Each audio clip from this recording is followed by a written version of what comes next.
Horas, video ini merupakan video pertama untuk seri mata kuliah pengembangan aplikasi mobile atau PAM. PAM merupakan salah satu mata kuliah yang terdapat pada kurikulum program studi D3 Teknologi Informasi. Dan pada video-video berikutnya akan diberikan materi tentang pengetahuan serta keterampilan yang berhubungan dengan mata kuliah ini. Video kali ini berisi tentang pengenalan mata kuliah pengembangan aplikasi mobile, serta memberikan konsep awal tentang pengembangan aplikasi ini. Pada video ini juga saya akan mengenalkan platform aplikasi mobile yang akan digunakan sepanjang satu semester. Nah, objektif materi yang akan dicapai melalui pembelajaran video ini adalah mahasiswa bisa memahami deskripsi isi format kuliah, komponen penilaian, hingga referensi yang digunakan untuk mata kuliah ini. Kemudian objektif yang kedua adalah mahasiswa bisa mengenal konsep awal tentang pengembangan aplikasi mobile beserta platformnya. Nah, jika Anda memiliki pertanyaan seputar materi yang saya sampaikan, Anda bisa memberikan komentar pada bagian bawah video YouTube ini. Berikut saya sampaikan tentang informasi mata kuliah ini. Mata kuliah pengembangan aplikasi mobile diberikan pada semester 3 dengan bobot 3 SKS. Mata kuliah yang menjadi prasyarat untuk mengambil mata kuliah ini adalah mata kuliah algoritma dan struktur data yang diajarkan pada semester 2 yang lalu. Sementara itu, mata kuliah ini diambil bersamaan dengan mata kuliah pemrograman berorientasi objek. Pada mata kuliah PAM ini, Anda akan sambil mempelajari bagaimana pemrograman berorientasi objek diimplementasikan dalam pembuatan sebuah aplikasi. Mata kuliah ini durasinya adalah 14 minggu efektif, tapi tidak termasuk minggu pelaksanaan UTS dan UAS. Saya sendiri sebagai dosen pengampu mata kuliah ini dan dibantu oleh asisten pengajar, Ibu Joyce Rotua Natalia Manurung. Kami juga akan dibantu mahasiswa sebagai instruktur praktikum. Selanjutnya saya menyampaikan deskripsi mata kuliah ini, yaitu latar belakang mata kuliah ini dan luaran profil mahasiswa yang ditargetkan melalui pelaksanaan mata kuliah ini. Saat ini, penggunaan perangkat lunak mobile semakin berkembang pesat. Hal ini bisa kita lihat dengan bertambah banyaknya produksi dan kepemilikan perangkat keras yang mendukung aplikasi mobile ini. Faktanya, penjualan smartphone semakin bertambah setiap tahun. Oh ya, Anda harus bedakan smartphone dengan jenis telepon seluler lainnya, yaitu feature phone. Feature phone di masyarakat dikenal sebagai perangkat komunikasi yang fungsionalitasnya biasanya terbatas untuk keperluan melakukan panggilan telepon, SMS, atau yang cukup terkenal, senter lampu. Perangkat lunak yang dikembangkan untuk smartphone juga bertambah pesat dengan kategori yang bermacam-macam. Hampir semua bidang kehidupan manusia didukung dengan keberadaan software pada perangkat mobile. Justru ketersediaan ini yang membuat permintaan akan perangkat smartphone juga semakin tinggi.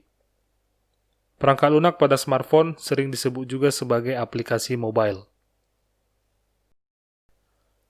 Nah, aplikasi mobile yang dikembangkan biasanya terbagi ke dalam dua kategori berdasarkan penyimpanan datanya, yaitu pertama, aplikasi yang penyimpanan datanya pada local storage, dan yang kedua, aplikasi mobile yang penyimpanan datanya pada jaringan komputer.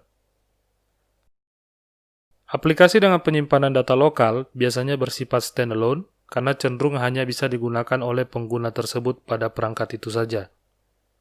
Datanya juga cenderung statis karena hanya berdasarkan input yang diberikan oleh pengguna perangkat itu saja. Sementara penyimpanan data pada jaringan komputer memungkinkan layanan aplikasinya lebih kaya dengan data yang lebih dinamis. Pengguna dapat berbagi data satu sama lain, dan dengan demikian dapat memberikan user experience yang lebih kaya juga kepada para penggunanya. Untuk itu, mata kuliah ini dirancang untuk memberikan pengetahuan dasar pengembangan aplikasi mobile, yang topiknya melingkupi fundamental dari pengembangan aplikasi pada perangkat mobile, serta difokuskan pada pembangunan perangkat lunak dalam platform Android. Pada mata kuliah ini diberikan materi terkait komponen-komponen utama Android, pengaturan file manifest, penggunaan user interface, data storage, resources, serta best practice dalam pengembangan aplikasi berbasis Android. Pengembangan aplikasi ini dibantu dengan penggunaan tools seperti Android Studio, serta pemanfaatan libraries seperti Retrofit, Google Play Services, Google Analytics, dan Google AdMob.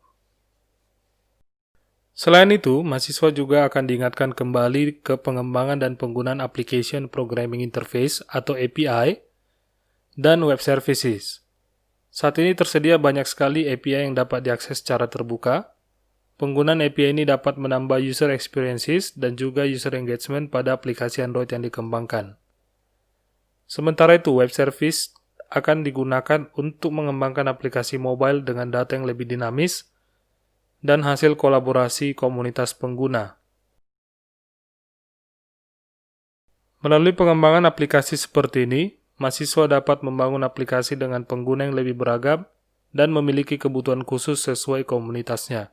Di beberapa sesi kelas teori dan praktikum, mahasiswa juga akan dibekali kemampuan untuk mengawasi penggunaan aplikasi, serta untuk memonetisasinya. Kemudian mahasiswa juga diharapkan dapat menghasilkan aplikasi yang dapat dipakai dalam kehidupan nyata dan membentuk jiwa kewirausahaan. Dengan pengetahuan yang diberikan serta sikap dan keterampilan yang dilatih pada mata kuliah ini, mahasiswa akan memiliki modal untuk menjadi seorang mobile application developer, spesialisasinya adalah pada platform Android. Selain itu, mahasiswa juga diberikan bekal untuk menjadi pengembang aplikasi yang secara mandiri dapat mengembangkan lapangan pekerjaan sendiri. Di akhir kuliah, mahasiswa diharapkan akan mencapai objektif yang akan disampaikan pada daftar ini.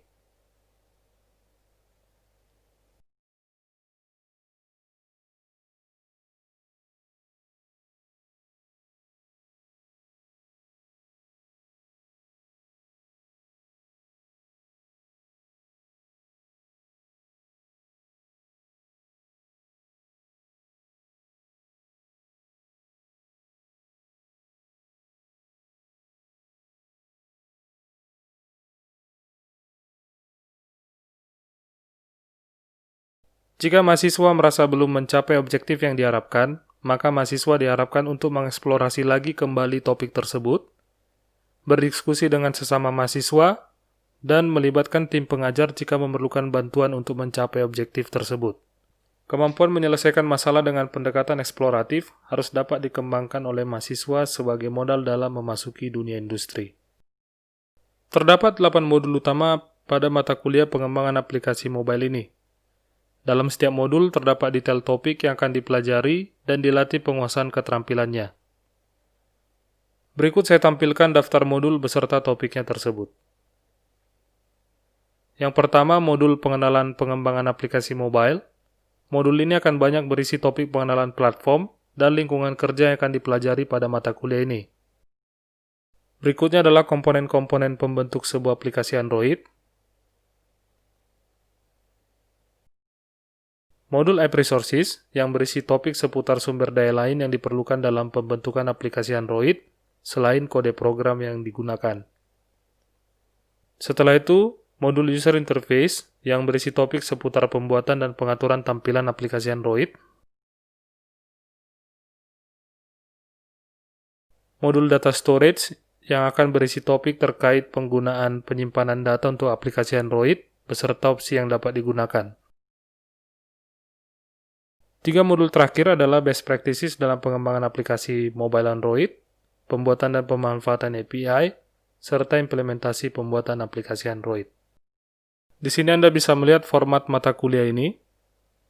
Yang pertama adalah kelas teori. Pada kelas teori nanti akan disampaikan materi-materi dasar terkait pengembangan aplikasi mobile dan platform Android.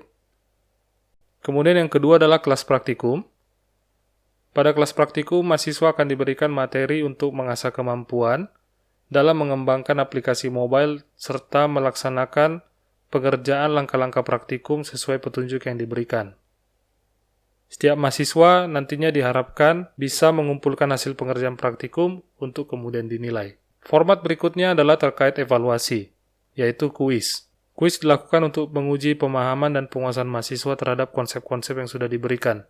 Terkait hal ini, nanti akan diberikan penjelasan teknis tentang pelaksanaannya. Berikutnya adalah tugas proyek. Tugas diberikan untuk menguji kemampuan mahasiswa dalam memberikan solusi terkait permasalahan yang diberikan. Dan untuk ini nanti akan ada pembentukan kelompok untuk pengerjaan tugas proyek, dan ada juga nanti tugas proyek yang dikerjakan secara individual. Format mata kuliah berikutnya terkait evaluasi adalah UTS dan UAS. UTS digunakan untuk menguji pemahaman mahasiswa terkait materi yang sudah diberikan sepanjang separuh semester. sementara UAS itu digunakan untuk menguji pemahaman mahasiswa terkait materi yang sudah diberikan di paruh semester terakhir. Untuk UTS dan UAS, nanti masing-masing akan memiliki format UTS teori dan tes praktikum, kemudian UAS teori dan UAS praktikum. Terkait hal ini juga nanti akan dijelaskan pada sesi yang berbeda. Untuk komponen penilaian, terdapat 4 komponen utama. Yang pertama adalah tugas proyek dengan bobot sebesar 25%, kuis presentasi diskusi sebesar 15%, UTS dan UAS masing-masing memiliki bobot sebesar 30%.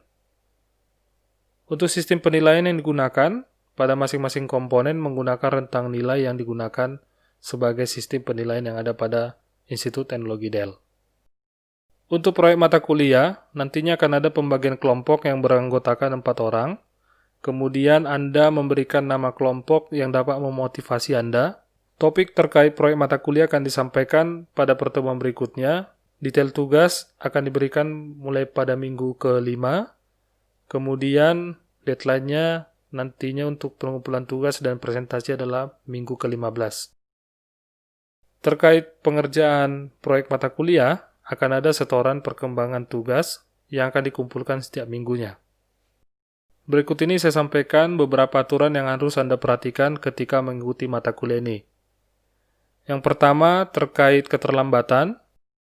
Untuk setiap keterlambatan dalam pengumpulan tugas akan dikenai korting nilai yang besarnya adalah sebesar 10% untuk setiap hari Anda telat menyampaikan tugas. Kemudian dalam mengikuti mata kuliah ini, saya berharap Anda semua tetap aktif untuk mengikuti kelas teori maupun praktikum. Kemudian Anda juga harus proaktif. Anda diharapkan untuk mengeksplorasi topik-topik yang diberikan pada mata kuliah ini, sehingga pemahaman Anda lebih baik lagi. Kemudian Anda tetap serius dalam mengikuti semua tahapan perkuliahan. Tapi saya juga berharap Anda jangan stres, rileks saja untuk mengikuti mata kuliah ini. Yang pasti, kalau Anda mengikuti semua tahapan dengan baik, Anda akan mendapatkan hasil yang baik juga. Terkait perkakas atau perangkat yang digunakan dalam mata kuliah ini, yang terutama adalah Anda harus menginstalasi Integrated Development Environment atau IDE yang dibutuhkan untuk kuliah ini, yaitu Android Studio pada Windows.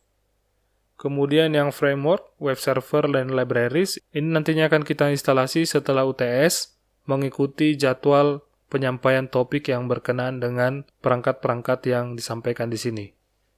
Sebagai referensi, terdapat 2 kelompok kategori acuan yang digunakan sebagai bahan untuk pembuatan dan juga pengajaran mata kuliah ini. Yang pertama buku, kita akan menggunakan buku J. Horton, Android Programming for Beginners. Kemudian buku karangan The Griffiths, Head First Android Development. Kemudian terkait materi berikutnya, sebagai referensi Anda bisa menggunakan semua informasi yang tersedia di internet. Sebenarnya sudah banyak sekali tersedia materi-materi terkait pengembangan aplikasi mobile, khususnya platform Android di internet. Saya harapkan Anda bisa secara proaktif mengeksplorasi materi-materi tersebut.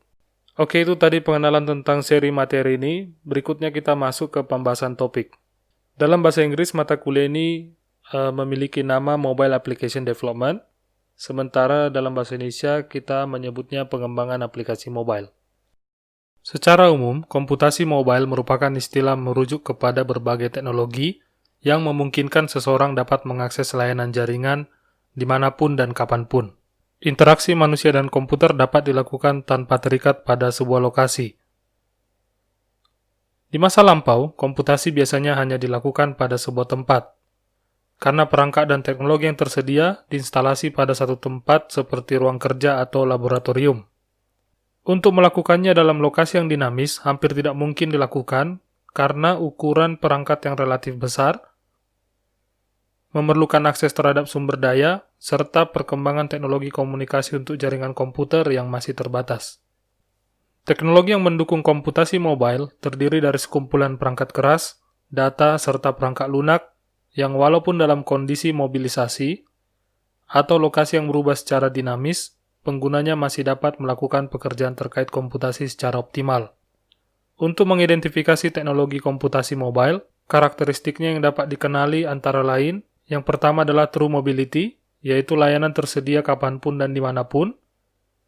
Berikutnya adalah akses informasi yang dapat dilakukan secara instan. Kemudian karena peralatannya cenderung dimiliki secara pribadi dan melekat pada individu pemiliknya, maka akan terdapat personalisasi penggunanya. Karakteristik yang terakhir adalah teknologi tersebut juga dapat mendukung transaksi non-tunai.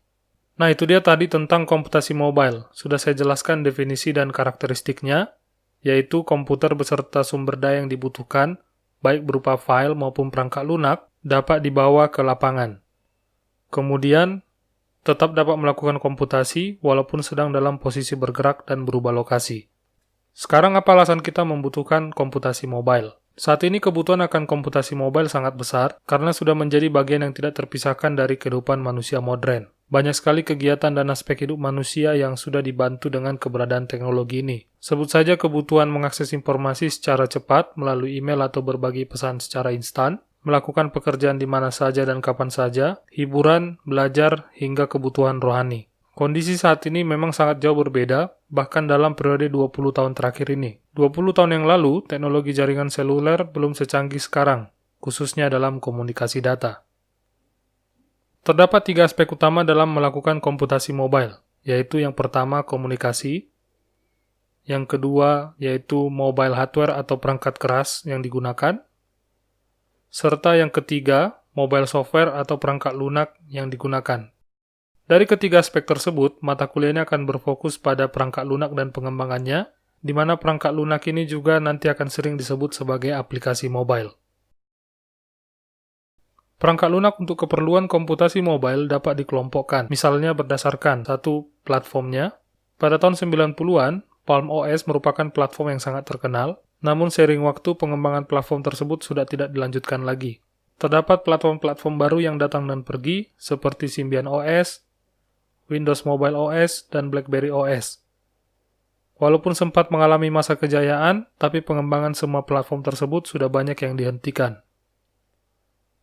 Saat ini 2 platform yang banyak digunakan adalah iPhone OS atau iOS, serta Android. Keduanya masih merajai market share untuk platform perangkat lunak pada komputasi mobile. Nah, terkait bahasa pemrograman, terdapat berbagai pilihan yang dapat digunakan, seperti yang tertera pada layar Anda saat ini. Khusus untuk Android, terdapat 2 pilihan utama untuk bahasa pemrograman aplikasi yang dapat digunakan, yaitu Java dan Kotlin. Berikutnya, pada saat mengembangkan atau menggunakan aplikasi mobile, Anda dapat menggunakan emulator. Emulator merupakan program yang dapat digunakan untuk menjalankan aplikasi mobile pada komputer. Dengan emulator, Anda dapat memakai aplikasi mobile tanpa hardware khusus platform aplikasi tersebut. Emulator untuk iOS antara lain Appetize.io, Ripple, atau simulator yang terdapat pada Xcode. Sementara emulator Android antara lain Android Studio Emulator, Genymotion, serta BlueStacks. Pada mata kuliah ini, penggunaan emulator pada saat pengembangan aplikasi mobile Android sangat dianjurkan. Dengan demikian, pengerjaan tugas Anda tidak tergantung pada ketersediaan perangkat kerasnya. Kemudian, proses pengembangan perangkat lunak mobile tidak jauh berbeda dengan pengembangan software jenis lainnya. Dalam daur hidup pengembangan software atau SDLC, tim pengembang dapat memilih metodologi yang sesuai dengan kebutuhannya. Metodologi yang Anda ketahui dapat diimplementasi untuk menghasilkan software yang diharapkan. Seperti yang Anda lihat pada gambar, pada Development Workstation terdapat emulator untuk pengujian aplikasi yang sedang dikembangkan. Setelah itu baru dihasilkan runnable dan installable file yang akan dijalankan pada perangkat mobile. Dengan demikian, Anda diharapkan memperhatikan proses pengujian aplikasi Anda dalam tahapan implementasi. Hal ini diakibatkan ketersediaan berbagai macam perangkat yang harus menjadi bahan pertimbangan dalam pengembangan aplikasi mobile tersebut. Selain itu, Anda harus memastikan bahwa tidak terdapat gap hasil yang ditampilkan pada emulator dan perangkat keras tempat aplikasi tersebut akan dijalankan. Bagi pengembang aplikasi mobile, terdapat asumsi yang perlu diingat dalam pengembangan aplikasi tersebut. Asumsi tersebut antara lain, yang pertama, lokasi mengubah informasi secara dinamis. Anda dapat menyediakan layanan yang secara dinamis mengadaptasi terhadap lokasi pengguna. Hal ini tentu menjadi pertimbangan karena dapat meningkatkan kekayaan fitur aplikasi yang sedang Anda kembangkan. User experience juga akan bertambah dengan implementasi fitur seperti ini. Kemudian, biaya komunikasi yang tidak sama atau asimetrik. Developer aplikasi mobile harus selalu berasumsi bahwa biaya komunikasi penggunanya tidak sama. Sebagai contoh, biaya pengaksesan internet di Jawa dan Sumatera cenderung berbeda dengan di daerah Papua. Untuk itu, pengembangan harus memperhatikan fitur-fitur yang sesuai dengan asumsi tersebut. Jika dimungkinkan, dikurangi komputasi atau pengaksesan data dari server. Asumsi berikutnya yaitu daya baterai, memori, dan kemampuan komputasi, serta kapasitas penyimpanan yang masih terbatas. Walaupun perangkat sekarang sudah memiliki spesifikasi yang mumpuni, tapi asumsi ini tetap harus dipegang. Karena apa? Belum tentu semua pengguna yang ditargetkan memiliki jenis perangkat yang sama. Kesalahan dalam menentukan pengasumsian ini bisa berakibat aplikasi tidak dapat dijalankan dengan sempurna karena daya baterai terbatas, atau sumber daya komputasinya tidak sanggup melakukan perhitungan dengan cepat. Asumsi berikutnya adalah pengguna tidak selalu mendapat koneksi. Daerah di Indonesia sendiri sangat beragam. Sebagai developer, Anda harus mengasumsikan kondisi pengguna yang mungkin masih banyak belum memiliki koneksi internet. Atau kalaupun ada, mungkin koneksinya sering drop atau lambat. Fitur aplikasi dapat Anda kembangkan atau sesuaikan dengan kondisi tersebut. Misalnya, untuk keperluan pendataan, Anda dapat menggunakan aplikasi walaupun belum terhubung ke internet. Data akan disinkronisasi ke server jika koneksi sudah tersedia. Asumsi yang terakhir terkait isu keamanan perangkat. Bagi Anda yang berminat terjun ke dunia pengembangan aplikasi mobile, isu keamanan masih topik yang hangat dan sedang berkembang pesat. Teknologi yang tersedia juga masih banyak yang perlu dikembangkan, dan oleh karena itu, dengan mengasumsikan bahwa keamanan perangkat masih perlu menjadi perhatian, maka Anda akan secara hati-hati mengimplementasikan fitur bagi pengguna. Data dan privasi pengguna Anda harus dipastikan aman ketika menggunakan aplikasi buatan Anda.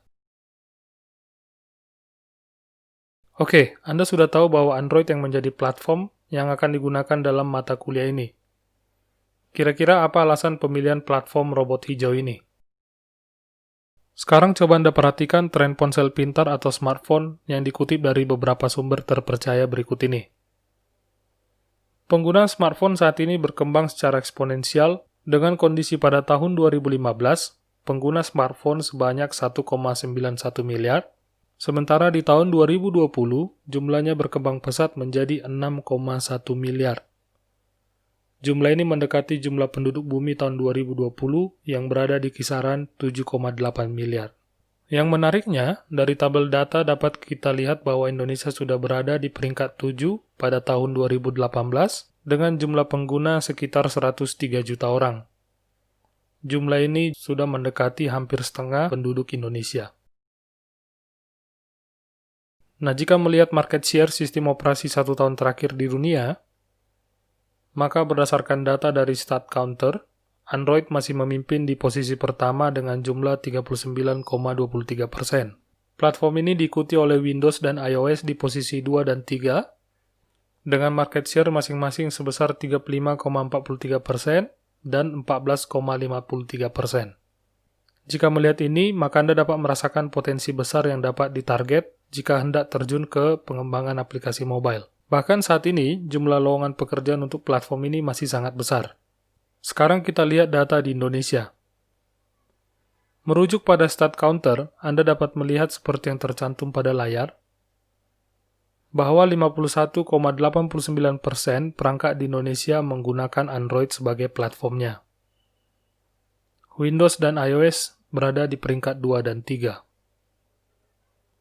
Jika mengambil angka pengguna smartphone di Indonesia yang tadi sebesar 103 juta, maka 51,89% dari jumlah tersebut adalah sekitar 53 juta pengguna Android di Indonesia. Ini juga angka yang besar dan layak dipertimbangkan untuk pemilihan platform teknologi mobile Android yang akan dipelajari pada mata kuliah ini. Selain fakta terkait market share tadi, berikut ini saya juga tampilkan satu persatu kelebihan platform Android. Kelebihannya antara lain, yang pertama, multitasking. Jumlah aplikasi yang dapat dijalankan bisa lebih dari satu dan pada saat yang bersamaan dalam platform ini. Yang kedua, terintegrasi dengan berbagai layanan Google seperti email hingga untuk keperluan sinkronisasi data antar perangkat. Kelebihan berikutnya adalah proses sinkronisasi juga yang sangat mudah. Harga untuk perangkat sangat terjangkau dengan beragam opsi. Bahkan Anda dapat memiliki perangkat dengan spesifikasi yang mumpuni untuk komputasi dengan harga di bawah 1 juta rupiah. Selain itu, kelebihan lainnya adalah ketersediaan peta, penyimpanan yang dapat ditambah, sistem terbuka atau open system, artinya adalah Anda dapat mengintegrasikan perangkat dengan sistem eksternal, karena fiturnya sudah memenuhi standar yang berlaku dan terdapat fasilitas untuk memungkinkan hal tersebut. Kelebihan Android yang lainnya adalah dukungan multipengguna, open source, stylus support, universal sharing, hingga ketersediaan NFC atau Near Field Communication. Baik, itu dia materi pada sesi ini. Kesimpulan yang dapat saya sampaikan antara lain, pertama, pengembangan aplikasi mobile tidak berbeda dengan pengembangan perangkat lunak jenis lainnya, tapi terdapat dua hal yang Anda harus perhatikan, seperti yang pertama, prosedur pertambahan pada saat tahapan implementasi. Selain itu, terdapat asumsi yang harus diingat ketika mengembangkan aplikasi mobile. Kesimpulan yang kedua adalah platform yang digunakan pada mata kuliah ini adalah Android karena masih yang terpopuler hingga saat ini yang disertai dengan berbagai kelebihan. Demikian materi video kali ini, semoga bermanfaat bagi Anda. Terima kasih untuk waktu yang sudah diberikan untuk menonton video ini. Saya berharap Anda semakin mantap dalam belajar pengembangan aplikasi mobile. Kuncinya adalah latihan, latihan, dan latihan. Sampai jumpa pada video berikutnya. Horas, horas, horas.